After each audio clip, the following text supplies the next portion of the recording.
Poľsku udrela zima naplno. Napadlo miestami až 60 cm snehu a teploty klesali na -15 až -20 stupňov Celzia. V pásme od Gdaňska až po Varšavu sa vytvárali intenzívne snehové prehánky, ktoré sa postupne spojili do rozsiahleho pásma výdatného sneženia. Toto sneženie trvalo niekoľko hodín a zanechalo za sebou výrazné následky.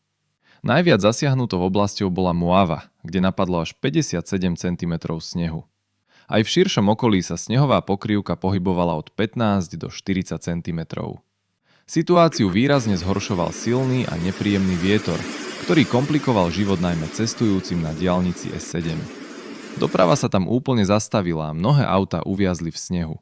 Okolo zaparkovaných a uviaznutých vozidiel sa postupne tvorili snehové záveje, čo situáciu ešte viac zhoršovalo.